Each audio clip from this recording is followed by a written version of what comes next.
You have a nice grasp for the concept. Am I constantly? You just don't understand the techniques. Yeah. Am I constantly trying to hit you? Well, I mean, whenever you want, you can try to hit me. Okay, so what we do is we start off in a, well, let's start with a, I can't remember what it's called, a pak sao, a fook sao, or something or another. But anyways, you want to try to keep your elbows in, covering your torso. You're gonna have one hand facing down, and one palm facing down and one palm facing up. Now your buddy's going to come in and intersect on this thing where you be like this. So your palm that's facing up, it can be in between the two hands, or you can go like this and have your palm that's facing down is between his two hands. But both of you will be the same because you're going to have the same palms up. Now you can go like this if you want, and you can go like this if you want. It doesn't really matter what you do. Okay, I'm sure that some Kung Fu or Wing Chun guy will tell you exactly what you're supposed to do, and I'm sure somebody will leave me comments on what I'm supposed to do, and of course I will just remove those comments because I'm not studying Wing Chun here. I'm just using some Wing Chun stuff to increase sensitivity. It's sensitivity training. And again, anybody who's teaching you sensitivity training from this far away is teaching you bullshit, okay? You cannot do hoopad, you cannot do sensitivity drills this far away. You have to be close enough to hit this guy, to take a good shot. We're being nice right now because, you know, Scott's a new student. We're just going to play a slight little game of tag. And you're allowed to tag the guy in the forehead, and you're allowed to tag the guy in between his solar plexus and his belly button. And we're going to be going very slow, very slow. And what you're trying to do is you're trying to feel the movement, not see the movement. And when you get really good, you close your eyes. You both get blindfolded and you do this stuff. I mean, I studied with a Wing Chun guy who unfortunately got killed while serving in the Marine Corps. But you know, so he was my instructor, and we used to do this stuff, you know, all different ways. All just when you're out on deployment, there's not a whole lot to do sometimes. You know, in your free time, you can't go down to the mall. You know, you can't go get a bite to eat when you want. You know, you eat when you're told to eat. That type of stuff. I mean, sometimes you get a little candy or something like that. But you have a lot of time on your 8 hours when you're not on duty, where you don't have anything to do. And this was back in the day when people didn't have computers. We didn't have Game Boys, you know, and all this type of crap. So you're sitting in a freaking foxhole, you're sitting in a building somewhere, and what am I going to do for 8 hours? Well, let's go do Chai Sao for 8 hours. You know, I mean, that type of stuff. So that's where I learned it. So I didn't learn it, you know, formally going through a class. What this guy did was he wanted to do it. He found a karate guy. He taught me, like, the basic, how to hold my hands and pivot, and man, we started fighting. And it was outstanding training, you know, just sensitivity training, fighting each other. You know, you got all this pent-up aggression when you're out in a combat zone, and so you know you want to fight. You know, you almost, if you join the Marine Corps, let's say, you might not want to, but if you're the kind of person who joins the Marine Corps, and now you've trained all these years, and now you're out in a situation where you know there might be some combat. Jesus Christ, bring me some combat! I'm bored to death here. So I mean, that's just kind of the mentality. But that was why, you know, I had these opportunities to fight 8 hours a day, you know, with this type of stuff. And again, just real slow. We'll come here like this. And again, I'm just going to put my hand up and try to touch him in the head. He's going to try to touch my head. I'll come down here and try to touch him in the stomach. He can come down here and try to touch me in the stomach. So we're just going to feel this stuff off here. Now when he gets out here, you know, he's got a problem here because, like, I'm open here. So there he blocks that off. So he tried a little shit over here while I was talking to you over there about that other side. But again, you know, you start getting this stuff. So I just got him a little tap on the stomach there. And you know, he might get me eventually, and he might not. He got a little tap on my stomach. And again, you can see what did I do when he came at my stomach. I hollowed out a little bit. Again, that helps me not take that impact. Or if it's a blade, it keeps him from getting a deep cut on me. Okay, so you gotta go slow. You can't. Yeah. See, here's the other thing. When you're going slow, you both have to go slow. Just because I'm going to tap you doesn't mean that, you know, we're going 5 miles an hour, now you get to go 90 miles an hour to not get tapped. Go ahead and let the guy tap you, and now you can start feeling where you missed that at. Because speeding it up, well, that's a training troll thing. You know, okay, we're going to play slow motion sparring, and then all of a sudden you go full speed. Well, that's cheating. That's a training troll. So you can't do that. You have to just stay nice and smooth and stay where you're not trying to go too fast. So here I can try to tie him up and come to something. But again, it's just a drill. You really want to work on keeping those elbows in. Those elbows will save you a lot from taking a real shot in the body. But again, you see we're just kind of forcing this stuff off what they would call the center line in Wing Chun. And so there what I did was I actually let him cause the hit. Because I'm on this side of his arm, so I'm going to beat him to the head. So all I do is I start moving this way, and he actually pushed my hand right into his head. So you can use that, and that's that's a sensitivity that you start to feel. So now again, how are you like that? We'll bring this one up here. I need to be. No, I'm talking about get our arms like that. So what happened? You're here. Oh yeah. So now bring that at my head. See how I'm going to do that? Yeah. So what he did was he tried to speed it across this way as I came in, and what he needed to do was just direct it over my head. Now again, you would have me like in a situation. Now you have me in that situation again, where you're like driving. So you drive, but look at this. Now you're in that situation. But now you just drive me away. So now I'm gonna. That was funny. We both started playing up top, and I'm like, so now I'm gonna. And at the same time, he must have the same thought. Was you gotta tap you in the stomach. So we both tap each other in the stomach. So again, that's all we're doing here. Is we're just going nice and slow. And if you get a guy tied up like that, that helps out a lot. So there I got a little tapping on his stomach. But again, notice the big difference between him and me. Oh. Look where his elbows are and look where mine are. If we're really fighting at a higher speed, I'm going to be able to tap his stomach pretty regularly there. And again, a lot of those times you get those stomach not being tapped by just having that elbow in the right spot.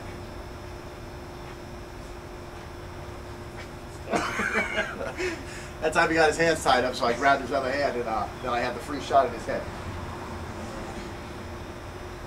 See, now you start turning here, change those angles. And now again with Chai Sao, don't ever do the thing. Oh, I had you twisted for a second. Don't ever do the thing to where you can see like I'm kind of doing it blindfolded right now because I'm looking at the camera. But don't ever do the thing where this is all you do. Make sure that you move as you get more advanced. So when you start ramping up the speed, don't be afraid to start moving over here on this guy and just staying slow, because in a real fight you do move. That was one of the things I didn't like about Chai Sao, was the fact that this guy always had me stand in the same place, whereas I would have much rather had a chance to move. And again, as you can see, once we start ramping up, I start going down on a lower profile, because that's where I really fight from. But again, you just play with this. You can play with this stuff for hours because you're not really going too hard. And as you start getting better, then you learn to conserve your energy and do it. And again, you can close your eyes. I'm going to close my eyes a bit. The problem is once you lose contact, you're kind of screwed. And I can't really see where the heck his head is. I got a little tummy shot there. Oh, you got an ear shot on. And again, don't be afraid as you get more advanced to when that shot comes at your head, to move your head. There's nothing wrong with that. That's a real fight. These are skills that you really want. There you go. Same thing. Keep the elbows. So a lot of times when you start this drill, you just go like this. La la la la la. You have like there's a ball and you're just going around a basketball. You just move your hands like that. And then of course you can get really going fast. And the thing that I like to do is I like to tie a guy up. That's one of the things I do. You use your one hand and you trap his hand on top of his other hand. Now your hand's going to be free for that shot. So I mean, you get advanced stuff like that there too. I mean, my favorite move against my old training partner was cyclonic palm, where I come like this, and then boom, you smash it right there. And again, somebody will tell me that's not a cyclonic palm, that's something else. Well, I really haven't done any instruction. I've been instructed in Wing Chun since 1984, I would say, 83, 84. I don't know if I really got with anybody after him, so it would have been 83 when I finished my instruction with him due to the fact that he could no longer continue to instruct me. But anyways, that's it. I mean, there's a lot of stuff you can do. And again, I like to get one hand on top of the other. And now Scotty's, feeling those traps, and he's getting his hand out of that trap. So that's good. And again, that's sometimes the toughest one to block are those stomach ones. Especially if you go by with one and you come in with the other. You go by with one and then you come in on the other one. He's worried about this one. So he's worried about this one coming in, and then he's just slide that one in behind it. And again, what is that? That's a combination punch. That's what you would do with a jab and a cross, that type of stuff. So it has a lot of application. And again, like I said, you can play with this stuff for hours. You can go as fast as you want, you can go as slow as you want. But the big thing is you want to maintain good concepts, keeping the elbows in, keeping the hands up, and being able to keep contact with that guy. All right, so have fun with that. Oh, and you should wear eye guards and groin guards and maybe even something on your hands. I mean, with me, I have a lot of skill in being able to strike very close to someone and not hitting them. And then I think that my defensive skills are good enough to where I don't really have to worry about him. But if you're two guys that are doing this stuff for the first time, you know, you need to be more careful. You'll want to wear some kind of eye protection because, you know, fingernails and fingers in the eyes aren't a good thing for your eyeballs. Again, a shot to the groin isn't a fun thing either. That can hold up your training. But again, if somebody knows what they're doing with this and they've done it before, you know, then there will be his onus to protect both of you. Like my job is to protect both of us. His job, I don't care, you know, if he tries to hit me in the head. Well, I'm supposed to be the expert, so I should be able to get the heck out of the way. And if I get hit, then that will remind me where I need a little work. And again, I'm not going to hit him in any dangerous way because, again, I'm supposed to be the expert. So, and again, I'm not an expert in this particular art, but this is an area where I do have some skill. I mean, if you want to come and try me, you know, come on over. All right, so now what we're going to do is we're going to do those same drills, the two primaries that we worked on with the knife on our hand, and we'll probably even do a little chai sao with the knife in the hand. Now you're getting into like serrata free flow drills. Can't talk today. So it'll be like a little bit of, you could move into some serrata free flow drills with this stuff. And again, it depends on where you want to take your knife fighting. I don't like taking my knife fighting too far down those roads because, you know, then I'm studying FMA or I'm studying Wing Chun. I don't really want to be a Wing Chun guy or a pure FMA guy. So we'll look at a little bit just for the purpose of sensitivity. I mean, my system is far more brutal and it's far more direct, and thus it's far more easier to become proficient at than those other arts. Like I say, a lot of times those other arts, all that extra mumbo jumbo that you're learning as you go down the road, it's really cannibalizing the art. You know, it's what do I do when a guy in my system does this? How do I counter that? And then when I do that and he counters me, how do I re-counter him? And that's what you really get into. And you see these guys out here at this kind of a range where, you know, they're not even touching each other. They couldn't cut each other. And, you know, they're making it like, wow, look at us. Look at our art. It's so great. Nobody's getting cut. Nobody could get cut. Nobody could get killed. Yeah, you could work some defanging, but then all of a sudden you bring in somebody from a different system, and he's going to walk right through that. Like I always say, you know, you take two equally skilled Wing Chun guy and a Thai kickboxing guy, and the Thai kickboxing guy is going to walk right through that Wing Chun stuff. He's going to crush it. He's just got too much force coming at you. The Wing Chun guy would have to be much more skilled than the Thai kickboxing guy to win that encounter. And you know, of course, every Wing Chun guy in the world is going to go, no, no, no, no, no. Okay, well, when I see a Wing Chun guy get into the MMA ring and start wiping these guys out, then I'm going to fight for you. I'll be your, what do they call it when you back somebody? I'll be your, beautiful. I love the way you pick these words up for me. I will be your advocate. I will be your advocate. When I see the first Wing Chun guy get an MMA ring and give me a nice little Wing Chun stance and start beating the crap out of all these MMA guys that are basically using Western wrestling and Thai kickboxing, okay? When I see him come in and start whooping these guys up, I'm your advocate. I'm going to be the first guy to say, you know what, I was wrong. You know, Wing Chun is the better freaking art. But it isn't, okay? The closest you can get to, you know, regular street combat is, again, in the MMA ring. That's the closest you can get to a real street combat without having to worry about the loser pressing charges against you. Those are the facts, okay? So you need something that's going to work in realistic situations, not something that you cannibalize and it looks all pretty and it looks sharp and it looks movie fucking fancy and that type of stuff. There's nothing worse than these guys who, you know, I have a video out there called What a Real Knife Attack Looks Like, and then they tell me that's not what a real knife attack looks like, that I'm wrong and this type of stuff.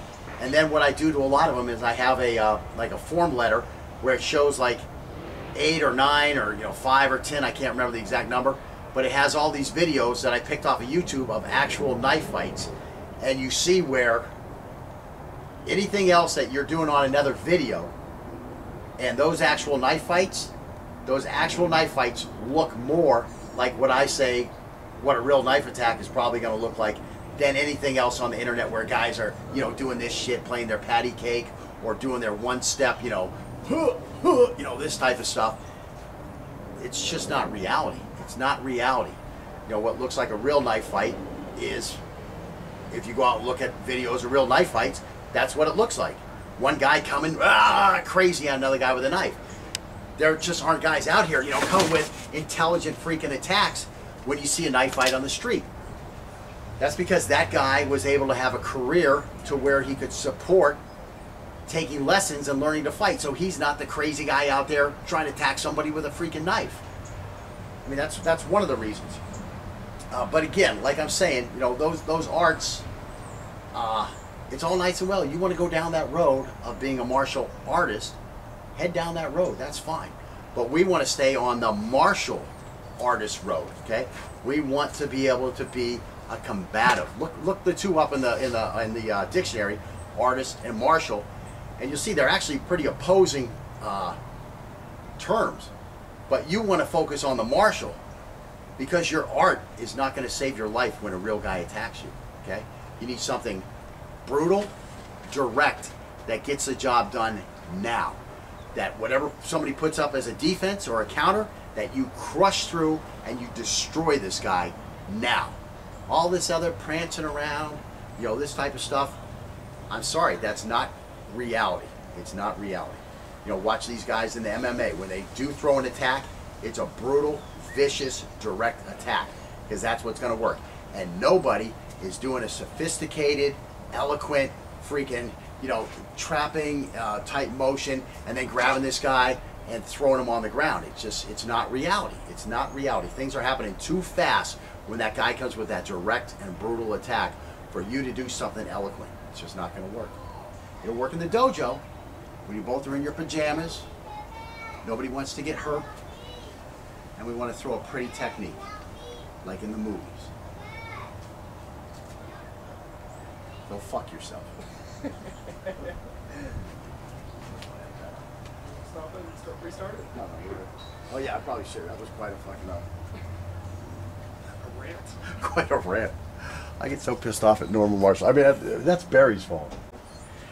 And I just want to point out that rant that I just went through. Where did that hatred come from? How did that come from so deep inside of me? A caring and sensitive person. How was that able to be forced out of me? Well, we were watching some videos, taking a little rest after our chai sao, and we came across a guy named Barry Kuda. I actually remember the name, but I did that for what is that called? Effect. So we watch these videos with this guy named Barry Kuda. Now he is a very accomplished martial artist. Okay. The first way you can tell is he's wearing earrings when he trains. Okay. If you're in a real fight, or you're a guy who's ready for a real fight, you can't wear earrings. They're gonna rip the fuck out of your head. Oh shit! I missed that. You can't wear real earrings because they're going to get ripped out of your head. I just had to edit that because I added a little flavor to it in my way.